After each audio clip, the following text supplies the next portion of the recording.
Welcome to Reddit's for Sleep, where every story is your escape into calm.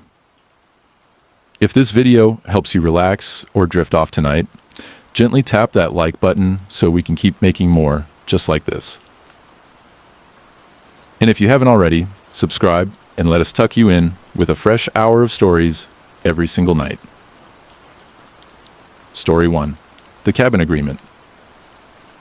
It was late September when I agreed to the cabin trip, the kind of quiet getaway you say yes to without really considering the emotional storm it might stir up. The invitation came from my girlfriend, Marissa. We'd been together just over 3 years, lived together for nearly one, and by all accounts, we were stable.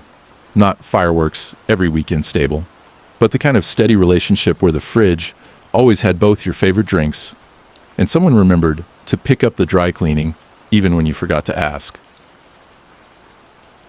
The trip was with her old group of friends. Childhood and college friends rolled into one. They called themselves the Core. And I always found that a little cultish, but I never said that out loud. I'd met them a few times at birthdays and game nights. And while they were never rude to me, I always felt like a second language they didn't feel like translating. They had a shared history I wasn't a part of, and more importantly, didn't need me to be part of. That was fine, I told myself. Not every group needs to be your group. The cabin was in Tennessee, somewhere near the Smoky Mountains. I don't remember the name of the town, just that it was the kind of place where your phone lost signal the moment you left the highway, and old wooden signs pointed toward trails and diners with hand-painted letters. We arrived Friday evening, just as the sun dipped behind the trees, turning the sky a soft lavender. The cabin was bigger than I expected, a sprawling wooden lodge with a porch swing, a fire pit, and a view that made the drive worth it. Everyone was already there. We were the last to arrive. There were 10 of us, 5 couples. As we pulled up, a few people came out to help with our bags. I remember the way Marissa lit up when she saw them. Her voice rose half an octave. Her laugh came quicker. And the way she hugged her friends had that old muscle memory kind of warmth. I stood by with the bags while she caught up. No one ignored me, exactly, but no one made me feel needed either. I was a +1. Baggage. Of a different kind. Inside, it smelled like pine and wood smoke.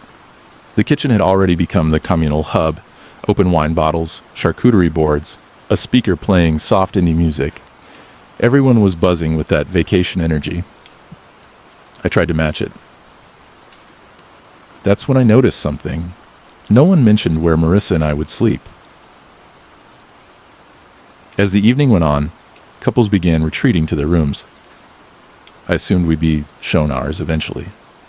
But when I asked Marissa in the hallway, she hesitated. "Oh, we're on the pull-out in the living room," she said, not making eye contact. I blinked. "Wait, the couch?"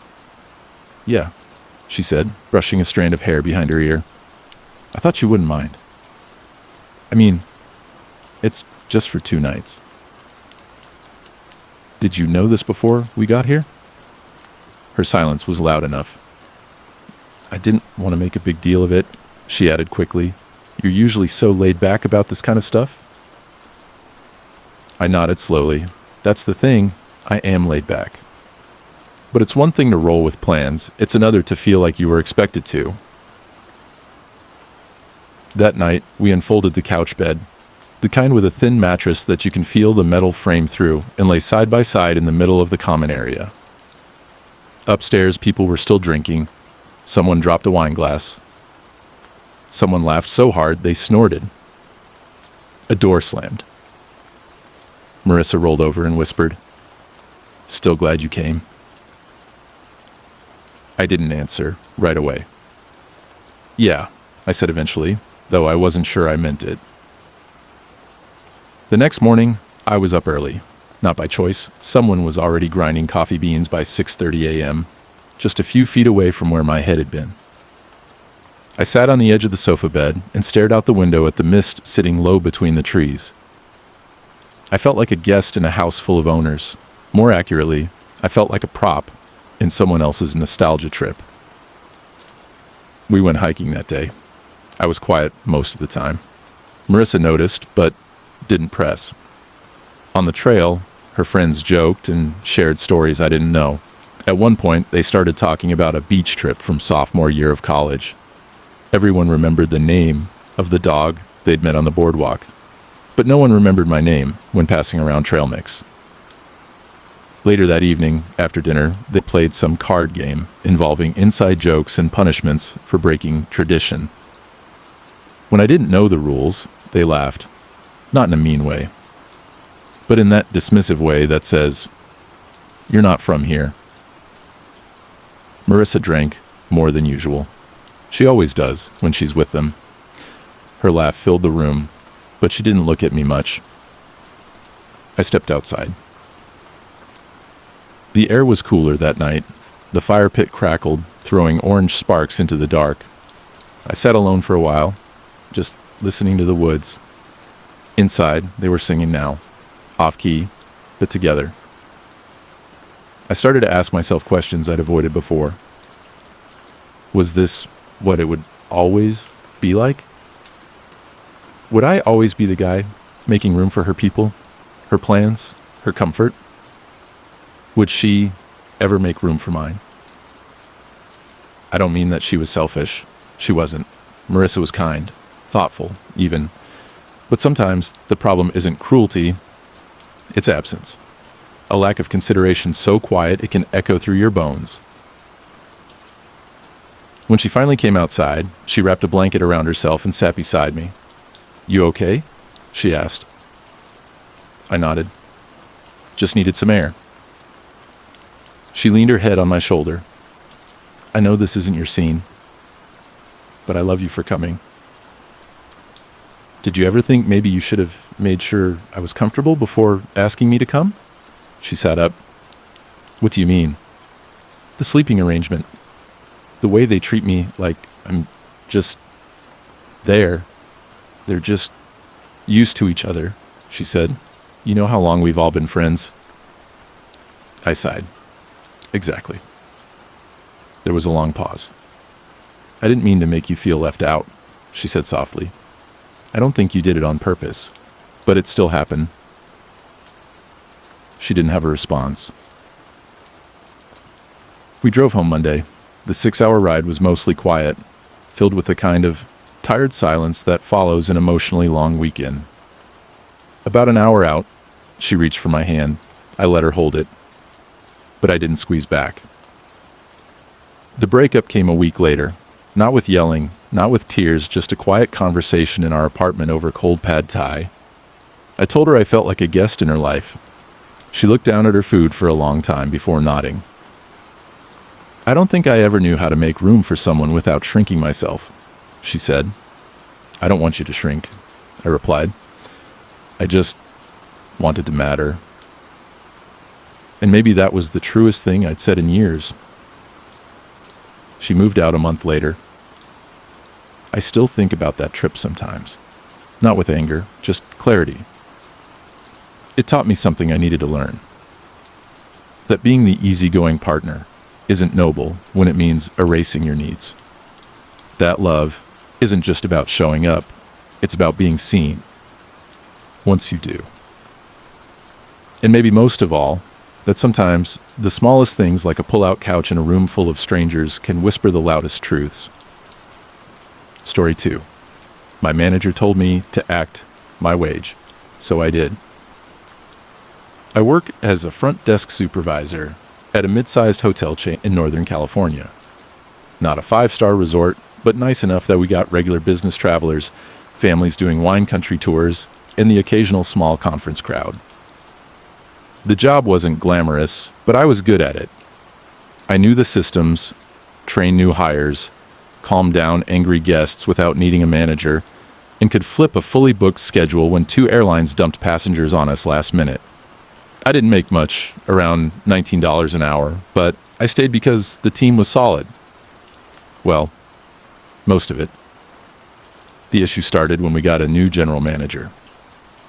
Let's call him Jason. Jason came from larger property in Nevada, and from day one, he had that energy, the kind that made you feel like you were in trouble just for saying good morning the wrong way. He walked fast, talked faster, and wanted to restructure the culture of our location. Now, culture was the one thing our hotel did have. Our front desk team had been stable for years. We covered each other's shifts, helped housekeeping when they were short, and even pitched in during a power outage to handwrite receipts and walk guests to rooms with flashlights. That kind of loyalty doesn't happen overnight. It gets built. Jason didn't care. Within a week, he started pushing changes. No more flexible shifts, tighter rules on uniforms, new quotas for upselling rooms and credit card signups. That was annoying, but manageable. Then came the micromanaging. Jason installed a new system that logged every time we touched the computer. He started printing out daily productivity reports and calling people into his office for low interaction minutes. He sent an email criticizing me for taking too long during a guest check-in without asking if maybe the guest had, questions. Still, I kept doing my job. I trained 2 new hires, covered a night shift when someone called in sick, even stayed an extra 90 minutes to help with a tour bus that showed up unannounced. No overtime pay, of course, just, we'll get you back on the next schedule. Then came the day that flipped the switch. It was a Tuesday morning. We were short-staffed. Our assistant GM was out sick, and 2 front desk agents were at a training downtown. That left me and a girl who'd started 3 weeks ago to handle everything.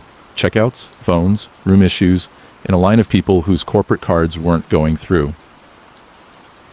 At one point, I was literally on hold with a credit card company and helping a man who had accidentally locked himself out of his room and trying to stop a toddler from climbing behind the front desk.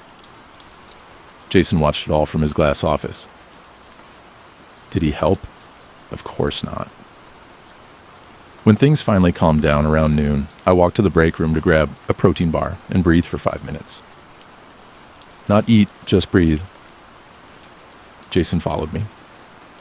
He stood in the doorway, arms crossed. Where are you going? Just taking a 5-minute break, I said.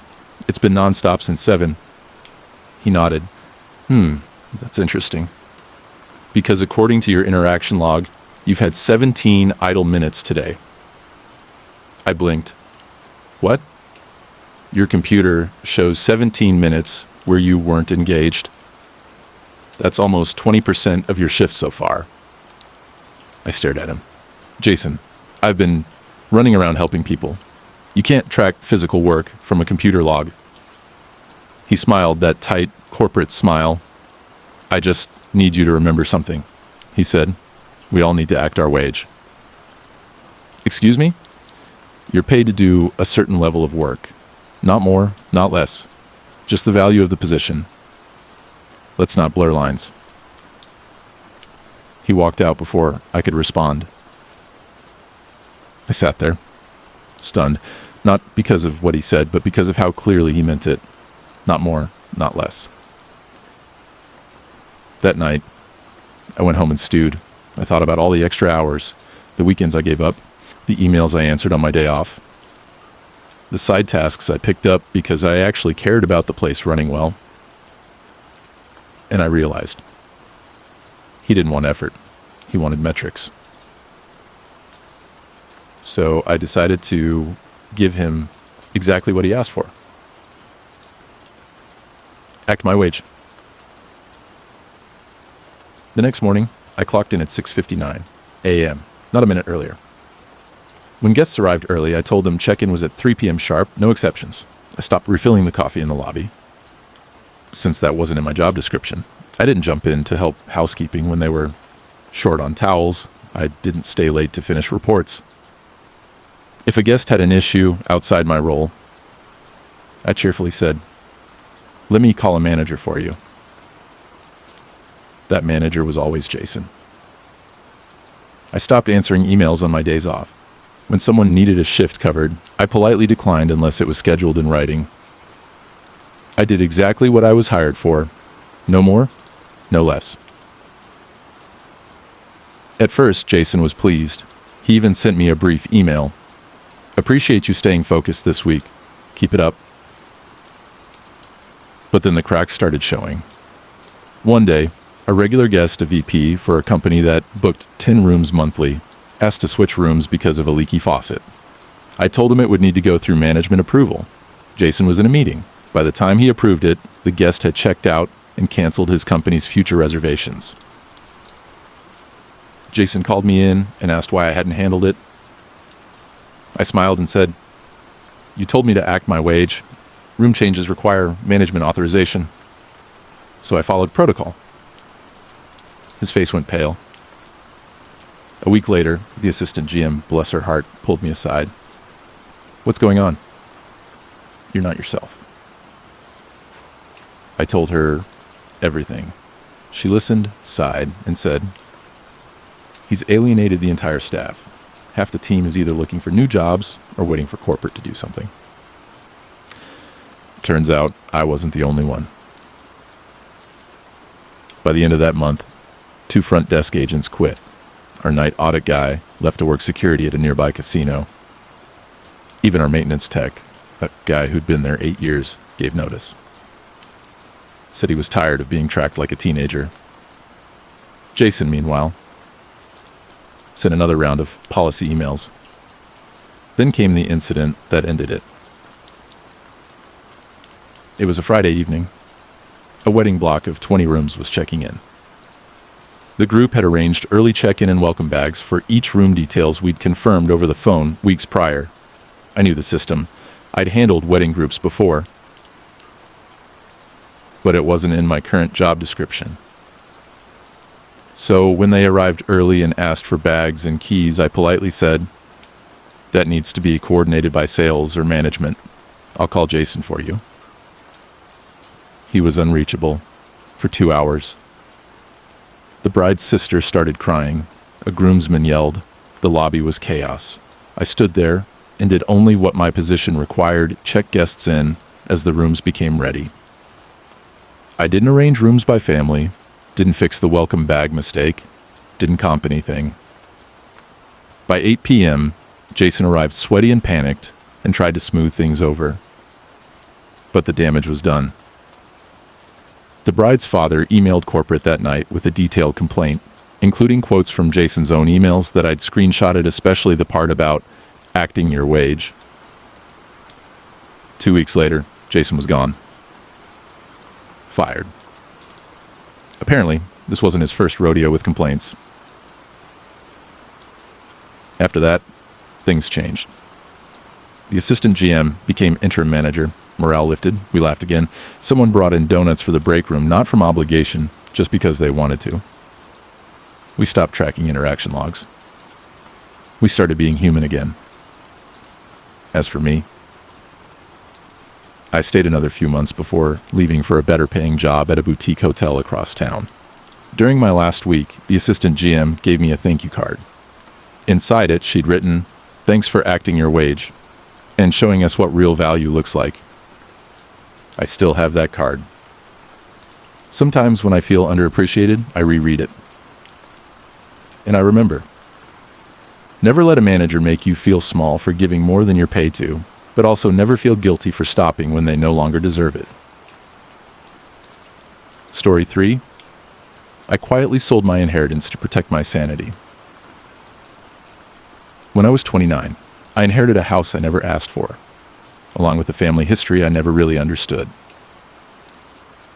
It was my grandfather's house, tucked in the wooded hills of rural Pennsylvania, a 3-bedroom brick colonial built in the 1950s, with the kind of faded charm you only find in old family homes, overgrown ivy on the porch, wood paneling in the living room, a rickety swing set still standing in the backyard. The house came to me because, in my grandfather's words, I was the only one who gave a damn. He left that line in the will, in handwriting. I found it years later, tucked between legal pages in an envelope I almost didn't open. My mother didn't speak to her father during the last decade of his life. Family dinners in our house were silent when his name came up. My uncles or brothers drifted further each year. Thanksgiving stopped being a group thing around the time I left for college. I only ever saw my grandfather a few times growing up. He was stern, quiet, the kind of man who answered every question with a nod, a grunt, or a story that had nothing to do with the original question.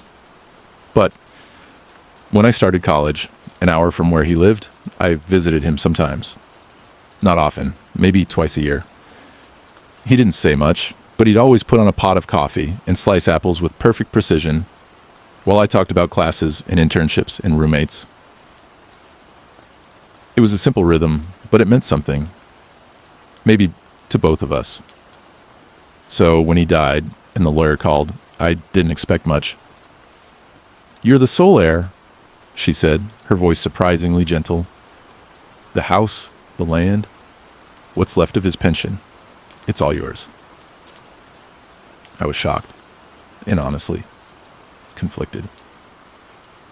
I didn't want a house. I was living in Pittsburgh with a roommate and a cat named Echo. I had a decent job at a marketing firm, a lease I liked, and a life that for once felt like it was moving forward. Still, I drove out the following weekend to see it.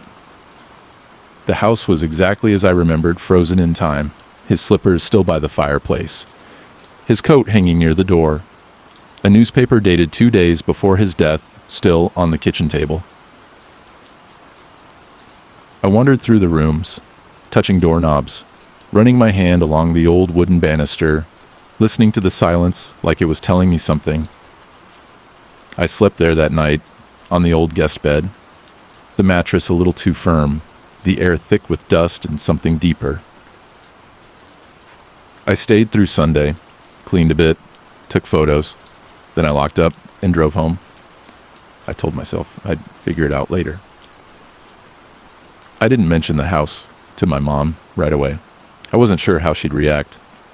But 2 weeks later, over coffee, I finally said, "He left it to me." She stirred her mug twice before answering. I figured. That was it. No emotion, no questions, just a shrug of a sentence. "You're not upset?" She paused. "It's just a house." But the tone sharp, clipped, told me it wasn't just a house. Not to her. I found out more over the following months, not from her, but through bits and pieces, old letters, and quiet conversations with distant relatives. There had been a fight years ago, a bad one, something about money, favoritism, harsh words that turned into burned bridges. My mom felt abandoned, unloved. She never said it directly, but you can feel those things in someone's voice when they talk about silence. I started visiting the house on weekends. Part of me wanted to fix it up. Part of me just didn't want to leave it to rot. I'd mow the lawn, patch holes in the roof, clean out decades of dust.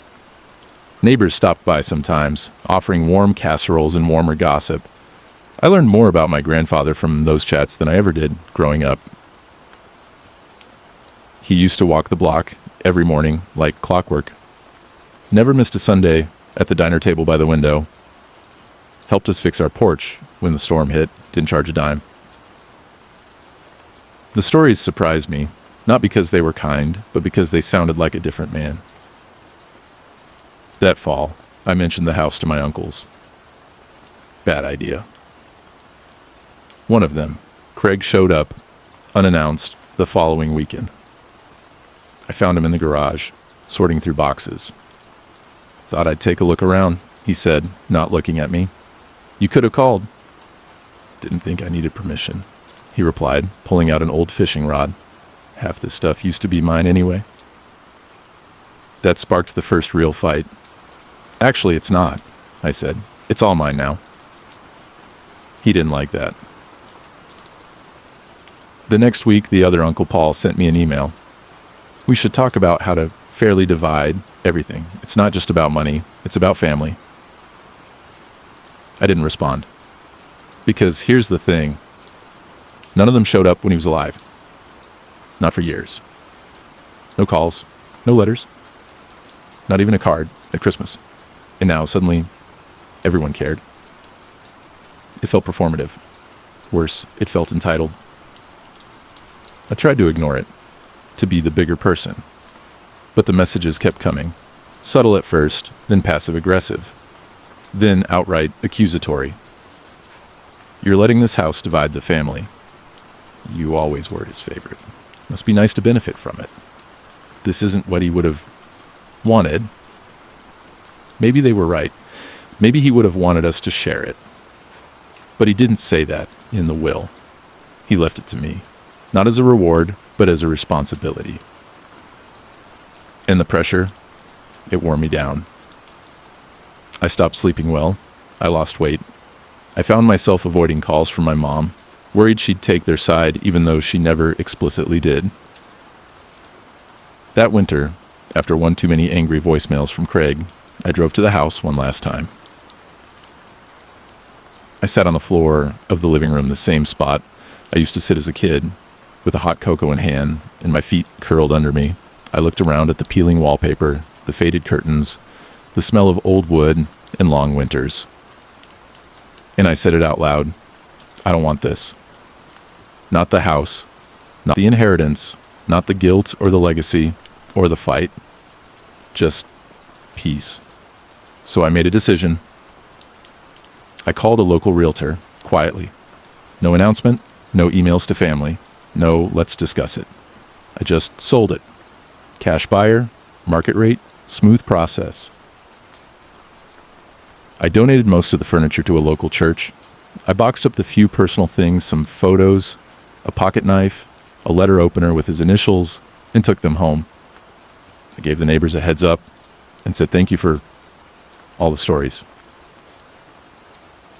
Then I walked through the empty house, one final time, room by room, light to dark, and I left. When the sale finalized, I used a portion of the money to pay off my student loans. The rest I put into a quiet index fund and forgot about. No flashy purchases, no new car, no big vacations. I just breathed. My mom didn't say much when I told her. She nodded. Probably for the best. Craig and Paul, on the other hand, lost it. They found out from the realtor. Can't believe you'd sell out the family like this.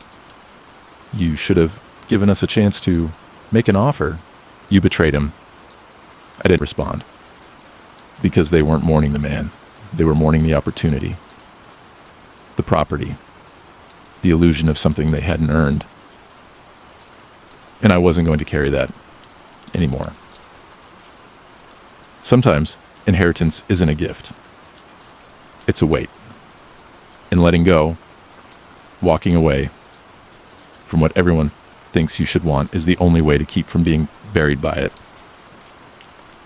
I still think about the house sometimes, especially when I hear the wind in the trees or smell black coffee on a cold morning. But I don't regret selling it. I didn't betray him. I honored him by choosing peace over pressure, by choosing to live my own life. Story 4. My neighbor thought I was a babysitter. I let her think that.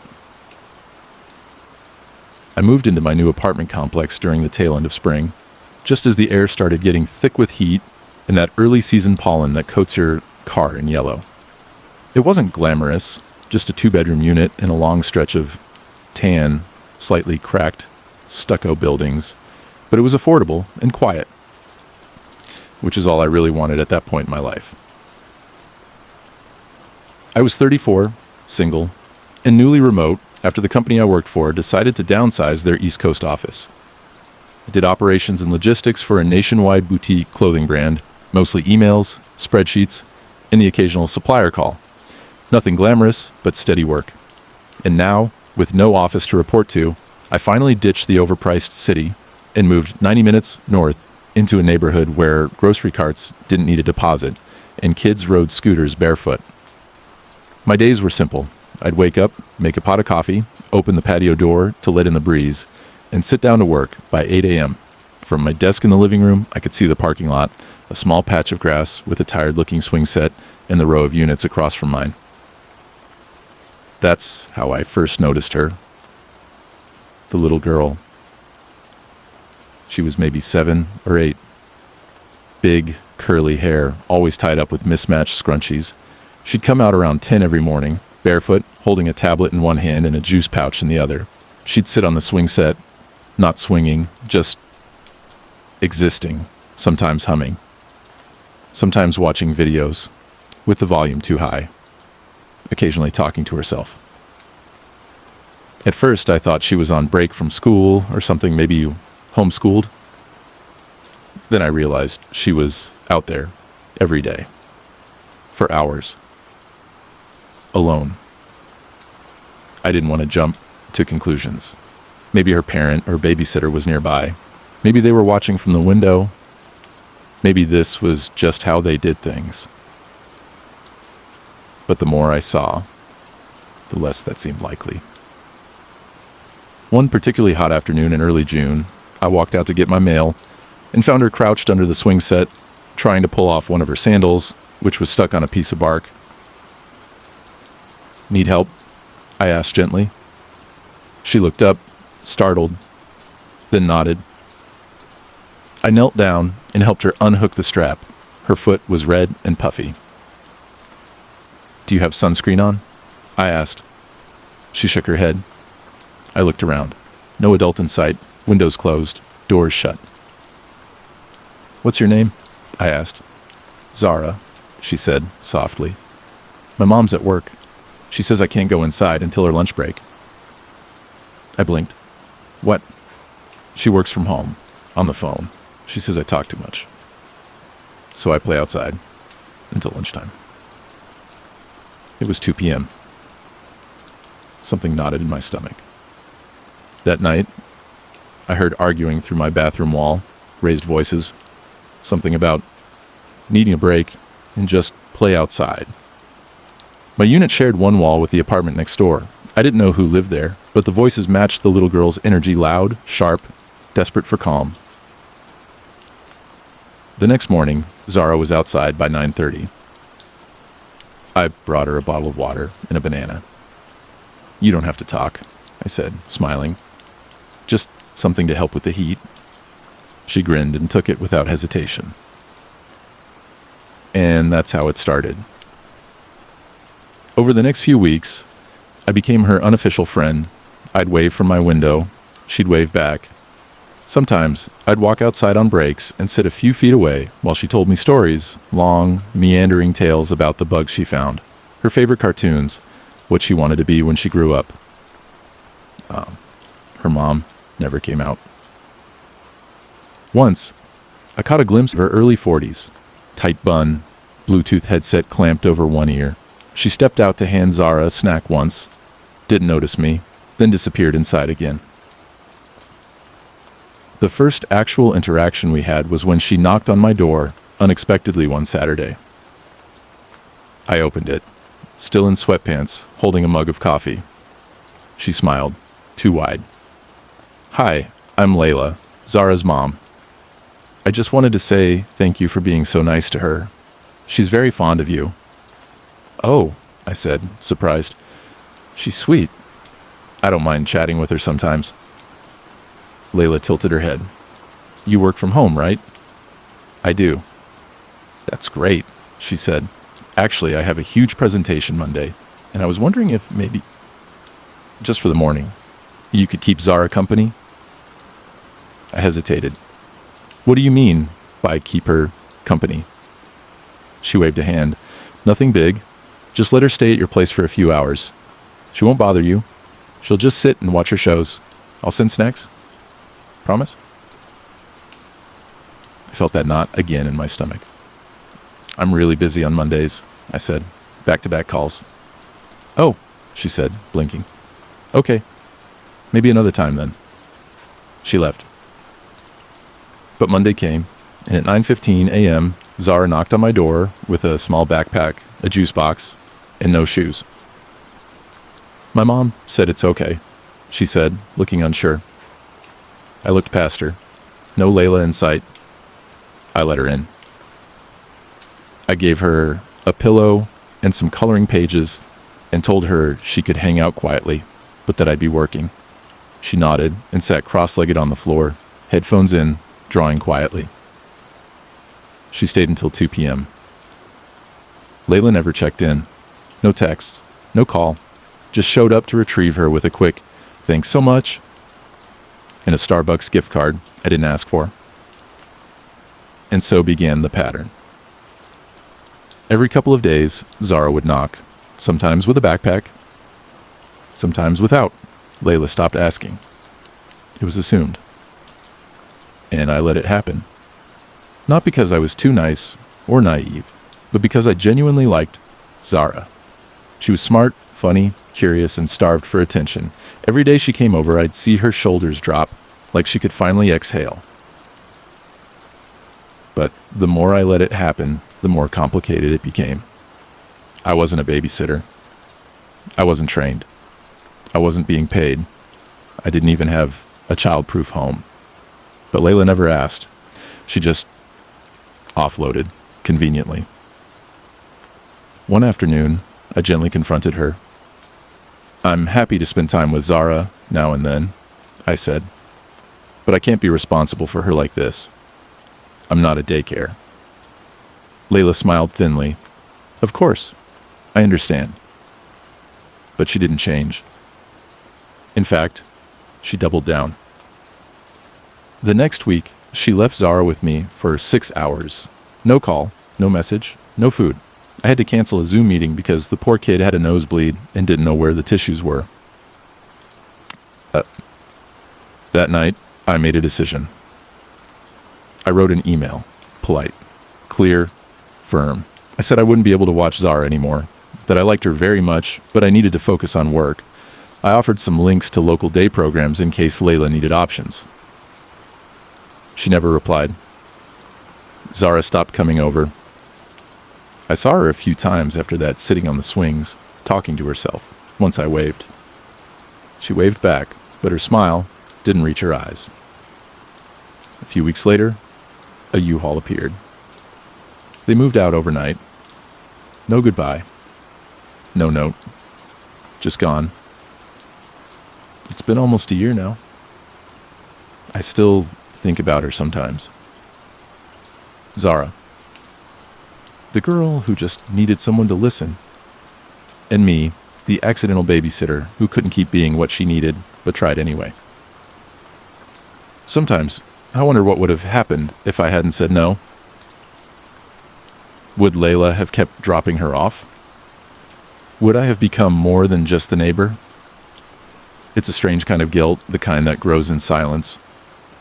But I remind myself, I showed up when no one else did. I gave her water when it was hot. I listened when she spoke. I gave her crayons and space and time to just be a kid, even if it wasn't forever. Sometimes kindness is temporary, but that doesn't make it meaningless. Story 5. She taught me how to cook, then left me before the wedding. The first thing she ever said to me was, "You're holding that knife like it owes you money." We were in a cooking class, a gift from my sister, who thought I should learn a few real meals before you accidentally poison someone. I'd just turned 30, lived on microwave burritos and delivery pho, and had recently moved to Chicago for a promotion that felt lonelier than I expected. It was a Tuesday night class, in a cozy kitchen studio above a wine bar. 10 people, 2 instructors, and a menu that promised lemon chicken, risotto, and molten chocolate cake. She was assigned as my partner, a short, curly-haired woman in a faded university hoodie and bright red lipstick. I laughed at her knife comment. I didn't realize food prep was so emotional. She smirked. Everything's emotional if you're doing it right. Her name was Elise. She knew how to stir risotto like she'd been born doing it. She squeezed lemons with one hand while chopping garlic with the other. I mostly tried not to set anything on fire. By dessert, we were laughing. By cleanup, we were trading numbers. Our first date was 3 days later. She picked a little Korean place in Lincoln Square. We ordered too much food and sat for hours, talking about everything: her job as a reading specialist, my weird office politics, her favorite childhood books, my inexplicable hatred of mint in desserts. "I'm going to change your mind about that," she said, grinning. And she did, eventually. By fall, we were together. By winter, she'd half moved in.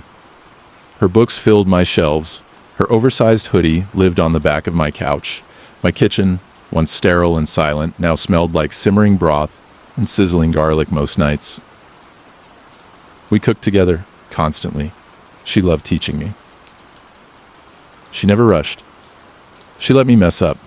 She'd say things like, "This isn't about perfect slices. It's about caring enough to try again." It wasn't just food, it was something softer, something that felt like home. 2 years later, I proposed. It was in our kitchen, a storm outside, soup on the stove. I didn't plan it. I just looked at her hair, messy, barefoot in pajama pants, stirring something while humming faintly, and I knew. I pulled the ring out from a drawer. I'd been carrying it for a week and just asked. She said yes without hesitation. We set a date for the following spring. We told our families. We started making lists. She bought a binder. I bought champagne. Life blurred into motion. Then she changed. Not all at once. At first, it was small. She canceled dinner plans, got quiet during our evening walks, started sleeping on the far edge of the bed. I asked her if something was wrong. She always said no, just tired. Work was stressful. Wedding planning was overwhelming. Normal stuff. But I knew her rhythms. I knew the way her voice dipped when something sat heavy in her chest. I knew the way she stirred food faster when she was anxious. I knew that she stopped dancing in the kitchen. One night, I came home early and found her sitting on the floor of our pantry. Just sitting, in the dark, knees pulled to her chest. "Elise?" She looked up, startled. "I didn't hear you come in," she said, quickly wiping her face. I sat beside her, quietly.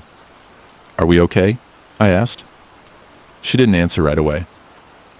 Then she whispered, "I don't think I know how to be loved the way you love me." That cracked something open. We stayed up all night talking.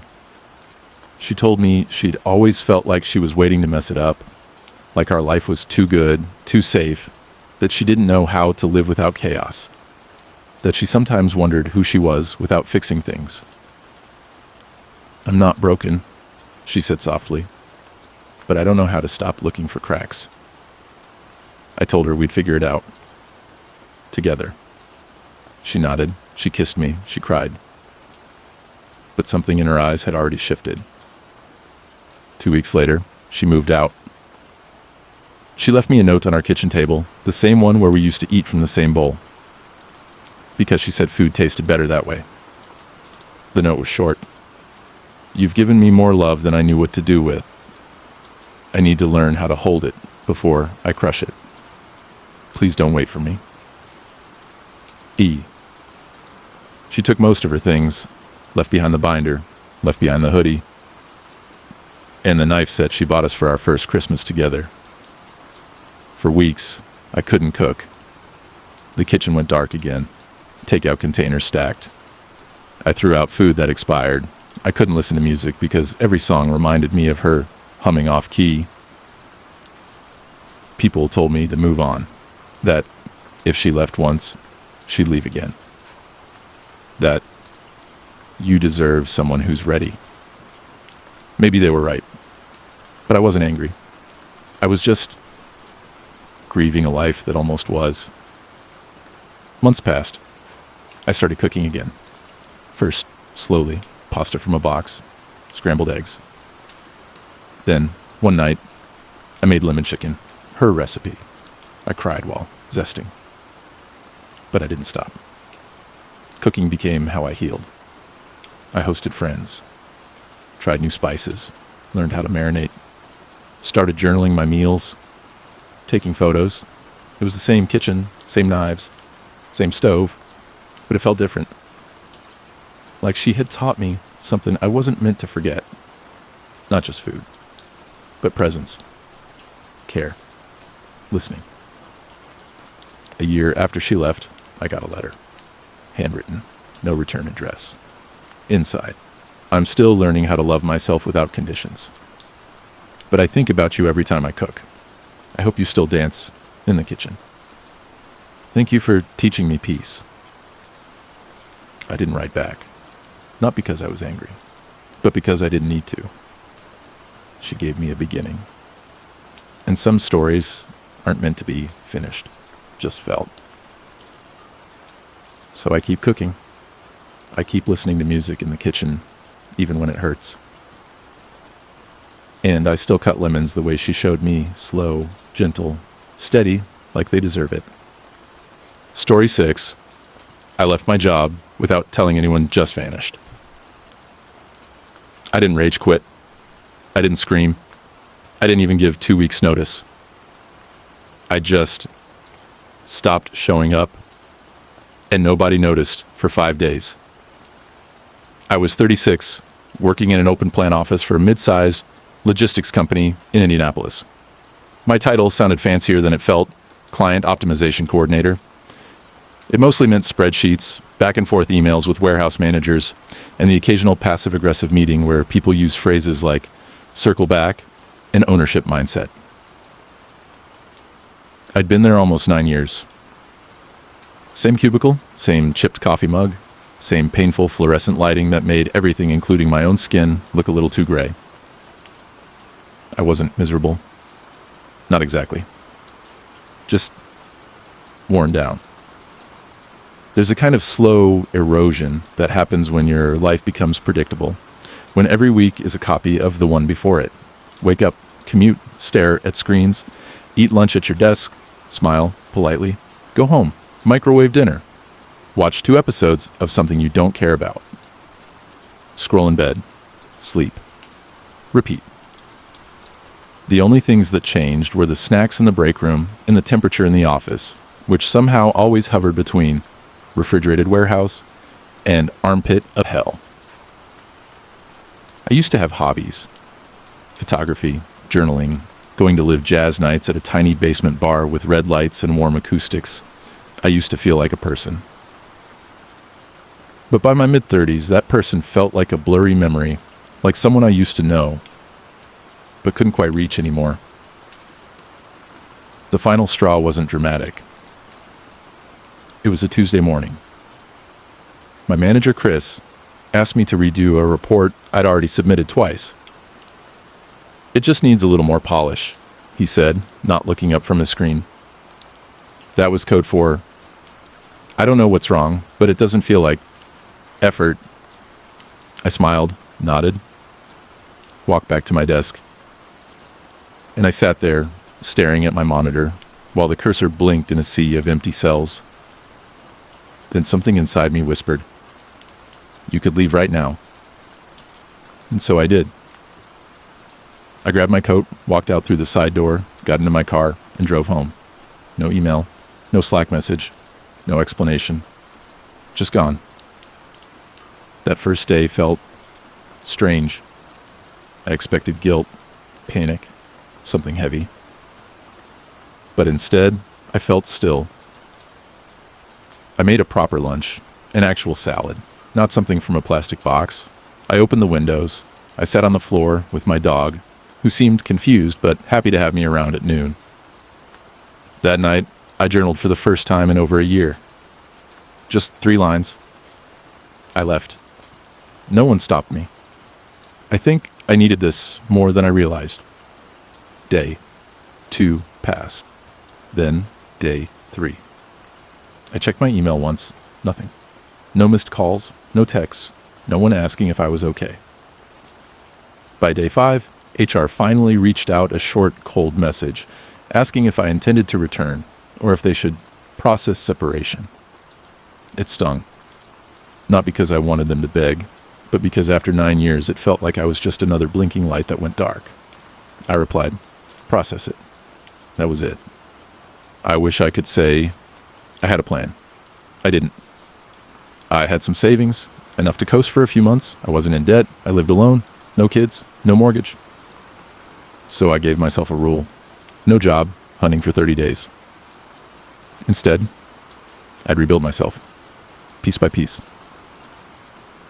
I started with mornings. No alarms. I let myself wake up when I woke up. I made breakfast, the kind with eggs, toast, and actual seasoning. I went for walks without headphones, letting the city sounds wash over me like wind through tall grass. I noticed things I hadn't before. The slow bloom of cherry trees, the hum of distant traffic during rush hour, the way my body moved more freely without the weight of constant deadlines. I found a notebook and started writing short stories again. Bad ones, mostly, but they were mine. I dusted off my old camera, took pictures of abandoned buildings, cracked sidewalks, strangers drinking coffee through open windows. One afternoon, I took a train to Chicago just to sit by the lake and listen to water slap against the concrete edge. No destination, no checklist, just stillness. I started remembering who I was. After 30 days, I started to feel an itch. Not for a job necessarily, but for purpose. I didn't want to go back to a cubicle. I didn't want to optimize anyone's back-end logistics ever again. But I did want to build something. So I made a list. Not a bucket list, a today list. Update resume, but only if I feel like it. Research freelance gigs. Talk to 3 people I haven't seen in years. Cook something new. Sit outside for an hour and just breathe. I didn't finish all of it that day. But I felt better just writing it. Eventually, I found part-time contract work with a small nonprofit that needed help with operations. Remote, flexible hours, low pay, but deeply human. The kind of work where you see names, not just numbers. I started tutoring high school kids in math on weekends, just a few hours here and there. But their energy, their hope, reminded me that not everything has to be efficient to be meaningful. I'm not making 6 figures anymore. But I'm sleeping again, dreaming again, cooking again, living again. It's been 6 months since I walked out. No one from my old job has reached out since. Sometimes I wonder what they tell new hires when they sit at my old desk. Do they mention me? Do they remember? Does it matter? Maybe not. Because here's what I've learned. You don't always need permission to start over. Sometimes the loudest decision you'll ever make is made in silence. No big speech, no exit interview, just one quiet moment where you choose yourself and walk away. Story 7, The Woman at Table 9. I started working at the coffee shop right after my dad passed. It was one of those neighborhood cafes you only find in rainy coastal towns tucked between a bookstore and a tailor, with fogged-up windows and the smell of cinnamon baked into the walls. Nothing trendy, just mismatched chairs, chalkboard menus, and quiet regulars who ordered the same thing every morning. I was 31, recently moved back to Washington State after nearly a decade away. I'd been working as an assistant editor at a publishing house in San Francisco. Decent job, decent apartment, long days filled with other people's words. When my dad got sick, I came home. I told myself it was temporary, a few weeks. Help out, be there. But a few weeks turned into a few months, and then suddenly he was gone. Quietly, on a Tuesday morning, just as the rain began. After the funeral, I stayed. Not for any particular reason. Just inertia. I couldn't imagine returning to my old life. I couldn't imagine starting a new one. So I took a job at the cafe down the street from my dad's house. It was owned by a soft-spoken couple named Aaron and Miles. They didn't ask many questions, just handed me an apron and said, We open at 7. It was simple work, calming. Make coffee, wipe tables, memorize the regulars. And that's how I met her. She always sat at table 9. In the back corner, near the bookshelf of forgotten paperbacks. She arrived every Wednesday at 9 a.m. sharp, rain or shine. Always alone. Always with a notebook and a worn paperback tucked under one arm. She ordered the same thing every time. 1 black coffee, 1 plain scone, and a small glass of water with no ice. I remember the first time I served her. I asked if she wanted the scone warmed. She looked up, eyes soft but distant. "No, thank you," she said, like she was answering from far away. Her name was Nora. She didn't offer it. I read it from the name on her loyalty card. For weeks, we barely spoke. I'd bring her order. She'd nod politely. Then she'd write. Sometimes read, sometimes just sit, staring out the window, like the rain held secrets only she could hear. There was something gentle about her, but also hollow. Like a lighthouse whose light still turned, but no one was watching anymore. One morning, the shop was nearly empty. The usual rush hadn't come. As I wiped the counter, I glanced toward table 9 and saw her crying. Not loudly, not shaking. Just a single hand over her mouth, shoulders folded inward, tears sliding down like they'd been waiting a long time.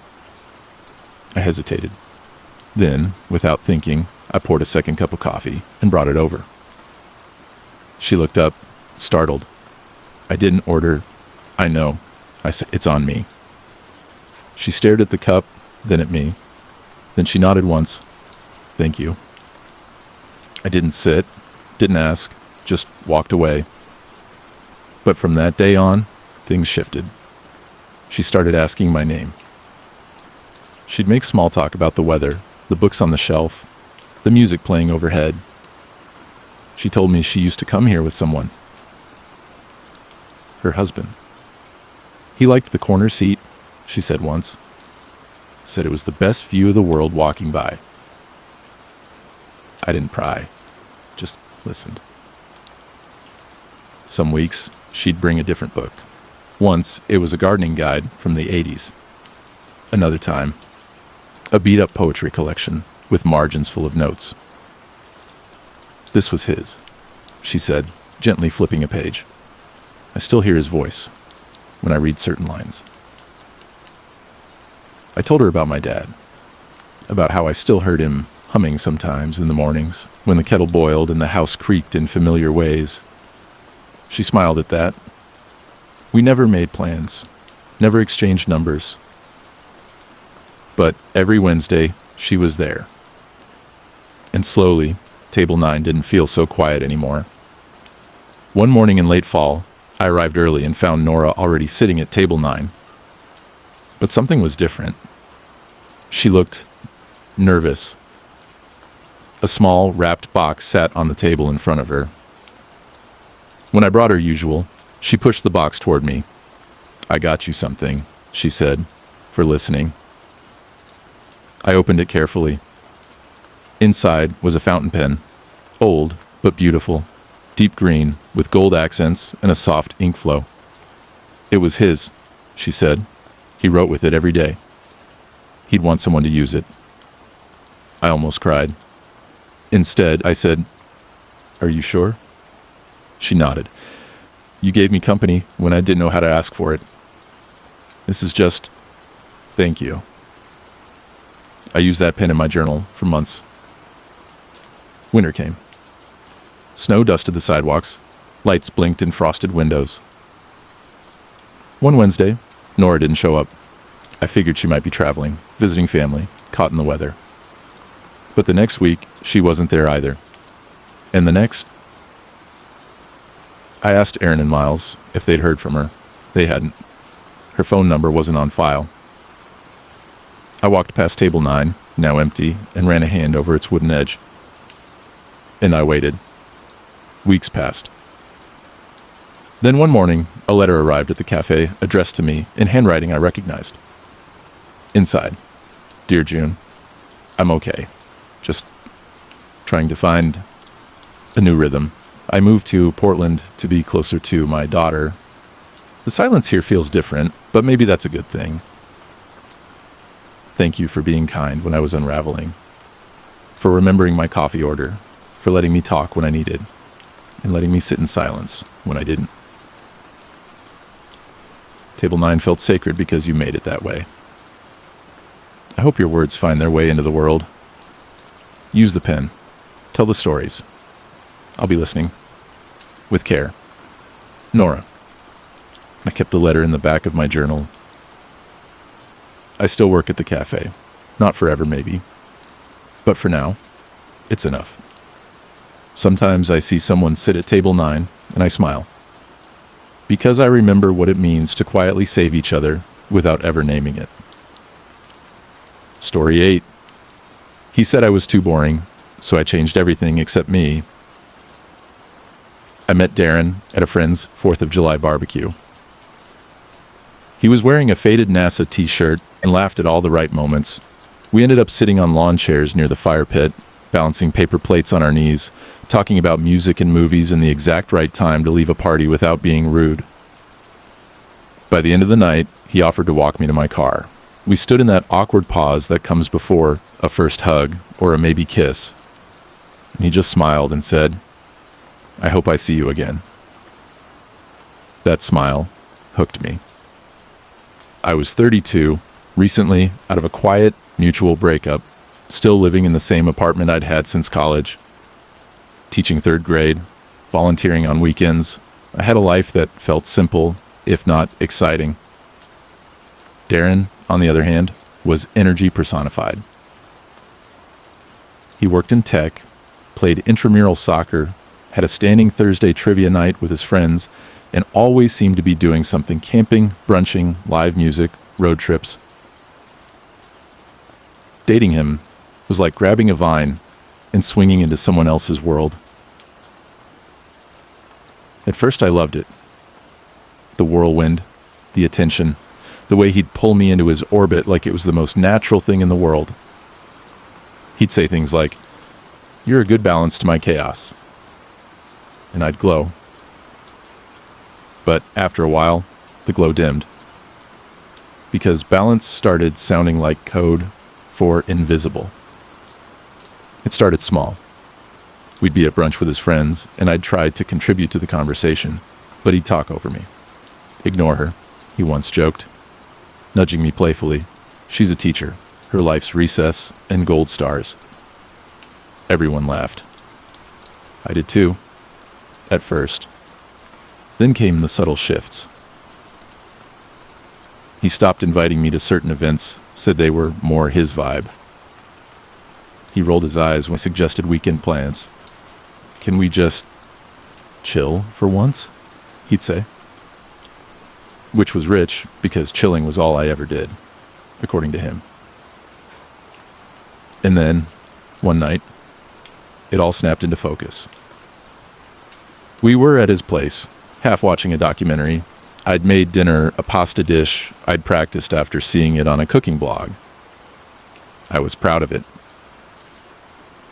But he barely touched his plate. When I asked if something was wrong, he shrugged. It's fine. You just always make the same kind of stuff. No spice. No risk. That stung. So I asked carefully, "Is that how you see me?" He paused. Too long. Then he said it. "You're just predictable, you know? Like, you're sweet, but sometimes it feels like you're already 50. You don't want to travel. You like puzzles and early nights and doing the same thing every weekend. It's just kind of boring."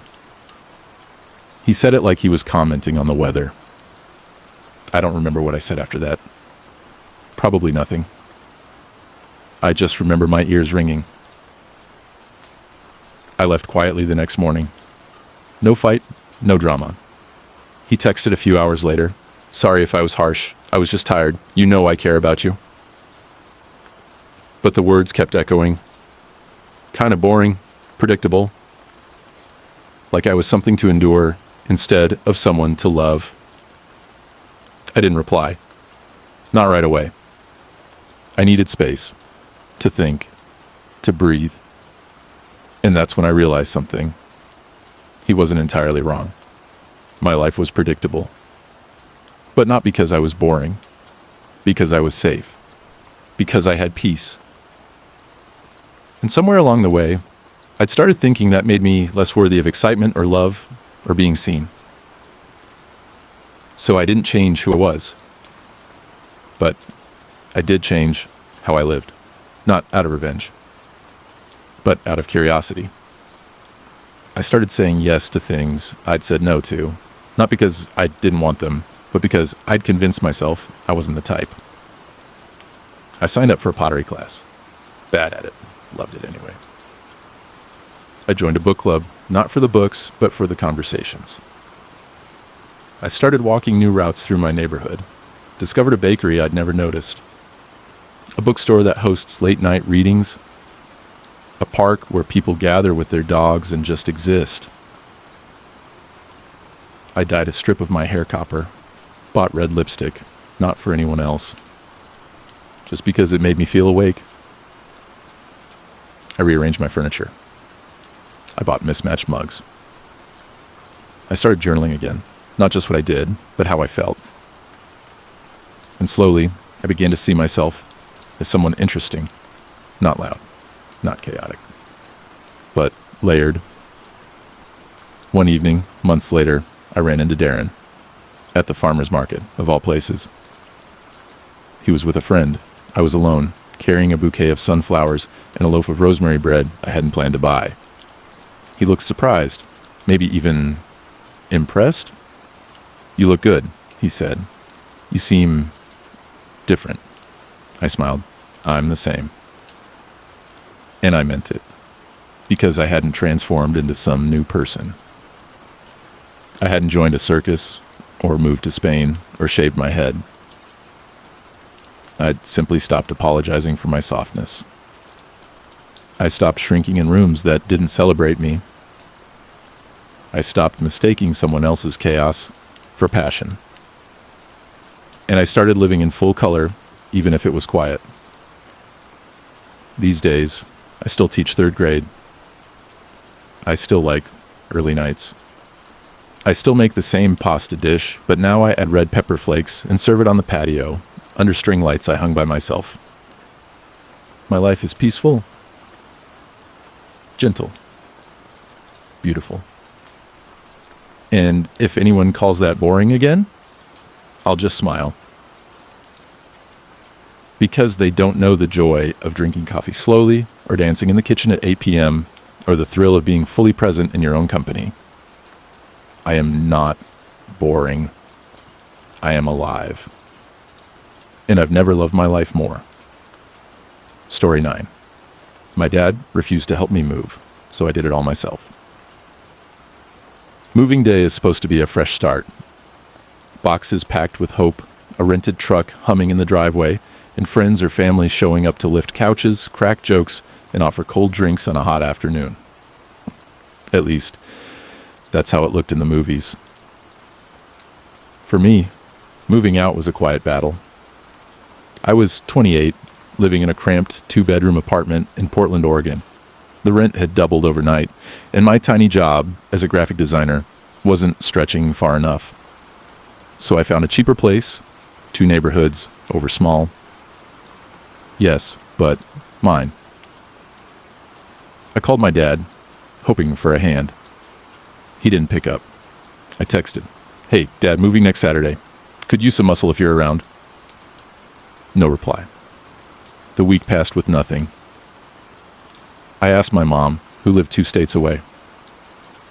"She's got her own stuff going on," she said softly. "Maybe someone else can help?" I called friends. Most were busy. Some offered half-hearted promises that never materialized. I started to feel that familiar lump in my throat, the one that tells you, maybe you're on your own. The morning of the move was cloudy and cool. I rented a small U-Haul, loaded the bed of my pickup, and packed the rest of the apartment into boxes stacked high. Sweat dripped down my back. Muscles ached. But I kept going. Neighbors stopped by to offer water. A kind woman from the floor above handed me granola bars and smiled. A teenage kid who lived next door offered to help carry a couch down the stairs. No questions asked. Slowly, the weight lifted. But there was still one box. I hadn't unpacked, the one labeled Dad's Tools. I found it tucked in the back of my closet, filled with old wrenches, a hammer, and a dusty tape measure. I pulled it out. The tools were from his workshop, passed down when I was a kid. They were heavy and rough, but familiar. And I realized then that moving out didn't mean I was abandoning my past. It meant I was building my future with or without him. By sunset, the last box was inside the new place. The bed was set up. The kitchen counters wiped down. I stood in the middle of the empty living room and breathed.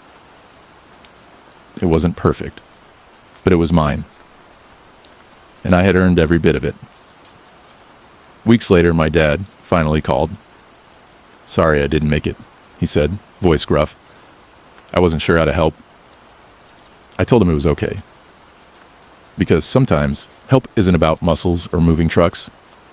Sometimes it's just knowing you can stand up on your own. And that's enough. Story 10. I told my entitled in-law no, and finally felt free. For years, I'd been the nice daughter-in-law. The one who smiled through the awkward comments. The one who accepted unannounced visits like they were gifts. The one who let her in-laws' opinions slip in, unchallenged, about everything from how I cleaned the house to how I raised my kids. It wasn't that my mother-in-law was malicious. At least, I don't think so. She probably thought she was helping or just sharing wisdom. But her presence was a constant weight, a quiet pressure that chipped away at my peace, one visit at a time. Her visits were long, frequent, and always on her schedule. She'd come early in the morning, stay through lunch, and leave after dinner, often rearranging my kitchen cupboards to make more space. She'd comment on the way I folded laundry, suggesting in her tone that I should learn from the professionals. She questioned my parenting choices at the dinner table, to the point where I stopped inviting her altogether. But I never said no. I thought that was what being family meant, bending, smoothing, giving in. I was tired. Quietly, deeply, I was exhausted. One afternoon, after a visit that left me drained and near tears, I stood in the kitchen, hands pressed to the cool tile backsplash. She'd just left, having criticized the snacks I bought for my kids. "Too sugary," she said. "They're going to rot their teeth and ruin their appetites." I nodded, not trusting my voice to speak. My husband wasn't home. No one else was. I wanted to scream, but instead, I sat down on the floor. The silence was thick. I realized I'd stopped asking for what I needed. I'd stopped protecting my space. That evening, I sat down with my husband. "Mom's visits have to change," I said quietly. He looked surprised. "What do you mean?" "I mean, I need boundaries. I need space. And I can't keep saying yes to everything just to keep the peace." He nodded slowly, sensing my exhaustion. We agreed. Next time she called to say she was coming, I'd say no. The next week, she called. The phone rang in the quiet kitchen. My heart thudded. I took a deep breath. "Mom, this week I need some space. It's important for me and the kids." There was a pause. Then a sharpness. "Why? I'm your family. You can't just say no to family." "I'm saying no because it's what I need. I hope you understand." She huffed. The line went silent. I felt a strange mix of relief and fear. but mostly relief. That week was different. No surprise visits, no rearranged cupboards, no critiques about snacks or laundry. I baked cookies with my kids. We laughed. We made a mess. I read books in the quiet corners of my house. I breathed. For the first time in a long time, I felt free. When my mother-in-law finally came back with fewer visits and more respect for my space, I was surprised. She was quieter, more careful with her words. Maybe she saw the change. Or maybe she finally understood that no isn't rejection. It's a boundary. It's self-respect. It's love. One evening, my husband and I sat on the porch, watching the sun slip behind the trees. "I'm proud of you," he said, squeezing my hand. "I had to," I replied. Because sometimes the kindest thing you can do for yourself is to say no. And sometimes that no is the beginning of peace. If you're still awake, thank you for spending your time with us. We'd love to have you back tomorrow night, so go ahead and subscribe. Tap like if this video helped you unwind. And let us know in the comments what kind of stories help you fall asleep. Sleep well. See you in the next one.